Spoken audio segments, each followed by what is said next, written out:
Hello everyone, welcome back to my YouTube channel royal study classes. तो guys, स्वागत है आप सभी का आपके अपने YouTube channel royal study classes में। एंड गाइस, आज के इस वीडियो में हम लोग बात करेंगे class 10th science most important question, जो कि विद्युत मोटर है। तो आपका जो विद्युत मोटर है वो हर बार बोर्ड एग्जाम में पूछा जाता है कि विद्युत मोटर क्या है एंड इसका जो कार्य सिद्धांत क्या है, रचना क्या है, ठीक है, ये किसके सिद्धांत पर कार्य करता है, ठीक है। तो ये सारी बातों को आज के इस वीडियो में हम लोग कंप्लीट करने वाले हैं, ठीक है। तो यहाँ पर देखिए, सबसे पहले हम देख लेते हैं कि विद्युत मोटर किसे कहते हैं, ठीक है। तो यहाँ पर देखिए क्या हो जाएगा कि एक विद्युत मोटर एक महत्वपूर्ण यंत्र है, ठीक है। यानी कि जो विद्युत मोटर है वो एक महत्वपूर्ण यंत्र है, ठीक है, जिसका उपयोग दैनिक जीवन में किया जाता है। जैसे क्या है, यहाँ पर पंखा है, तो ये गलत लिखा गया है, ठीक है, यानी पंखा, यहाँ पर क्या हो जाएगा, पंखा। और वॉशिंग मशीन, ठीक है, कूलर आदि में किया जाता है।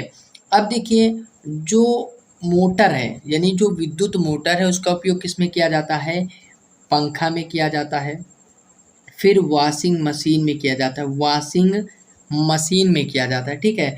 और यहाँ पर देखिए कूलर, कूलर में भी आपका जो है विद्युत मोटर का ही यूज किया जाता है। ओके, तो ये थी विद्युत मोटर की, विद्युत मोटर का यूज कहाँ किया जाता है, ठीक है।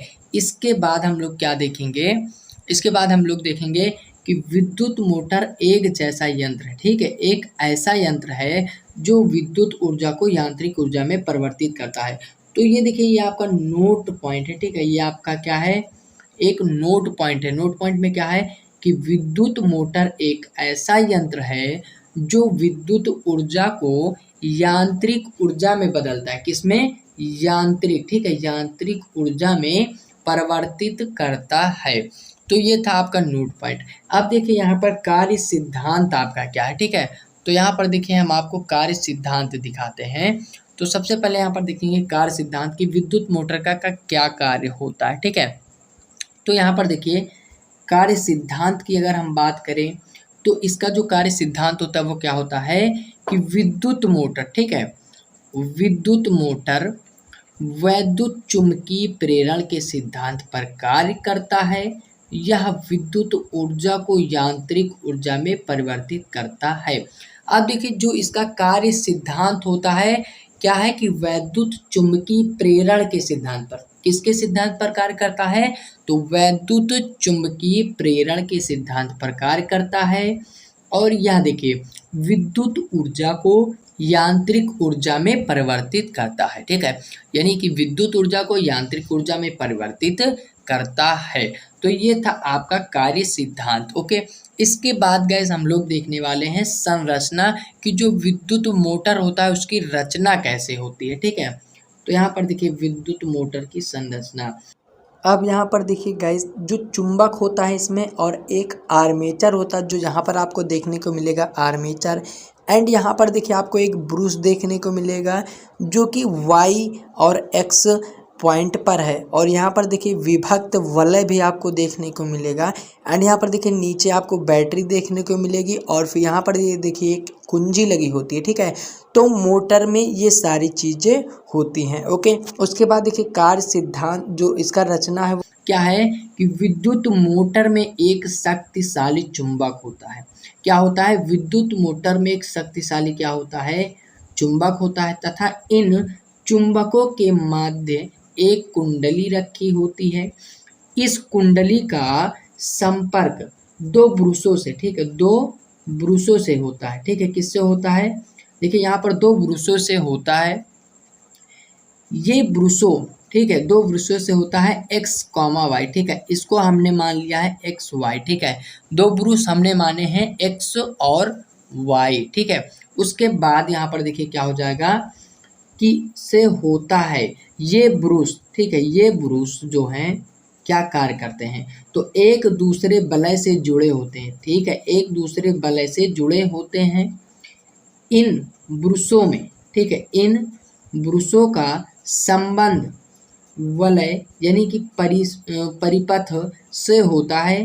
परिपथ में विभिन्न प्रकार के यंत्र लगे होते हैं। ठीक है, विभिन्न प्रकार के यंत्र जो हैं लगे होते हैं।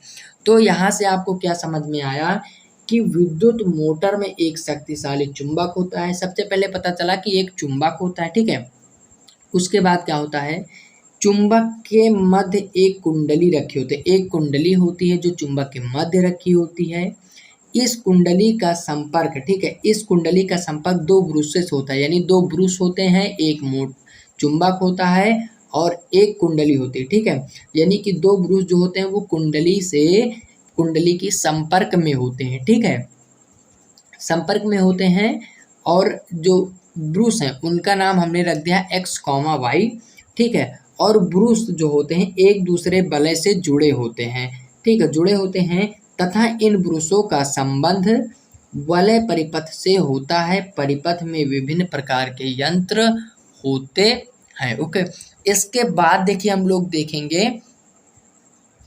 अब गाइस हम लोग देखेंगे क्रिया विधि। तो देखिए क्रिया विधि यानी कि जो इसका कार्य होता है वो कार्य क्या होता है, वो किस प्रकार से कार्य करता है। ठीक है, विद्युत मोटर। ठीक है, तो यहाँ पर देखिए क्या हो जाएगा आपका कि वलय परिपथ से प्रवाहित धारा ब्रुशों से होते हैं ABCD में प्रवाहित होती है। ठीक है, यानी परिपथ से प्रवाहित धारा ब्रुशों से होते हुए ABCD में प्रवाहित होती है। ठीक है, फिर क्या है, तथा धारा ब्रुश Y से, ठीक है, तथा धारा ब्रुश Y से होते हुए दूसरे टर्मिनल, ठीक है, दूसरे टर्मिनल पर आती है। भुजा AB, ठीक है, भुजा AB में A से B की ओर तथा CD की ओर धारा प्रवाहित होती है। दोनों भुजाओं में, ठीक है, दोनों भुजाओं में धारा विपरीत दिशा में, ठीक है, विपरीत दिशा में प्रवाहित होती है। ठीक है, दोनों दिशाओं में जो धारा होती है वो विपरीत दिशा से प्रवाहित होती है। ओके, अब फिर देखिए यहाँ पर आपका क्या है कि भुजा यहाँ पर देखिए भुजा AB के कारण लगने वाला बल जो है वो कुंडली पर जो है, कुंडली की ऊपर, ठीक है, कुंडली के ऊपर, देखिए कुंडली के ऊपर की ओर तथा CD पर लगने वाला बल नीचे की ओर कुंडली को घुमाता है। नीचे की ओर कुंडली को घुमाता है। ठीक है, घुमाता है। अतः कुंडली जो होती है, अतः कुंडली धुरी की दिशा में घूमने लगती है। ठीक है, दिशा में घूमने लगती है। तो आपको समझ में आ गया होगा कि जो कार्य विधि है वो किस प्रकार से है। ओके, तो कार्य विधि आपको समझ में आ चुका होगा एकदम अच्छी तरीके से। अगर आपको नहीं समझ में आया तो एक बार मैं आपको फिर से समझाने की कोशिश करता हूँ। ओके, यहाँ पर देखिए क्या है कि वलय परिपथ से प्रवाहित धारा ब्रुशों से होते हैं ABCD में प्रवाहित होती है, यानी होते हुए ABCD में प्रवाहित होती है तथा धारा ब्रुश Y से होते हुए दूसरे टर्मिनल पर आती है। भुजा AB में A से B की ओर तथा CD में CD की ओर धारा प्रवाहित होती है। दोनों भुजाओं में धारा विपरीत दिशा में प्रवाहित होती है। भुजा AB के कारण लगने वाला बल जो होता है वो कुंडली को ऊपर की ओर तथा CD पर लगने वाला बल नीचे की ओर घुमाता है। ठीक है, तो कुंडली घूमने लगती है। ओके, तो आपको ये समझ में आ गया होगा। अब यहाँ पर देखिए कुछ हमारे नोट पॉइंट है, यहाँ पर देखिए कुछ हमारे नोट पॉइंट है जो कि बहुत ही ज़्यादा इम्पॉर्टेंट है। ठीक है, बहुत ही ज़्यादा इम्पॉर्टेंट है। तो यहाँ पर देखिए हमारा जो पहला नोट पॉइंट है वो क्या है, तो यहाँ से देखिए हमारा पहला नोट पॉइंट क्या है कि वर्तमान में, ठीक है, वर्तमान में अस्थायी चुंबक के स्थान पर विद्युत का प्रयोग किया जाता है। ठीक है, जो चुंबक हैं, चुंबक के स्थान पर विद्युत का प्रयोग किया जाता है वर्तमान में। ठीक है, और पहले नहीं किया जाता था। ठीक है, तो दूसरा हमारा नोट पॉइंट क्या है, अब देखिए दूसरा नोट पॉइंट है कि वर्तमान समय में मोटरों में कुंडली के फेरों की संख्या अधिक होती है। पहले जो मोटर थे उनमें जो कुंडली होती है उनके फेरों की संख्या कम होती थी, लेकिन अब बहुत ज़्यादा होने लगी है। ओके, फिर हमारा देखिए नेक्स्ट क्या है, तो नेक्स्ट क्वेश्चन की अगर नेक्स्ट नोट पॉइंट की अगर हम बात करें तो नेक्स्ट जो नोट पॉइंट है वो क्या है कि कुंडली नरम लोहे पर बनाई जाती है।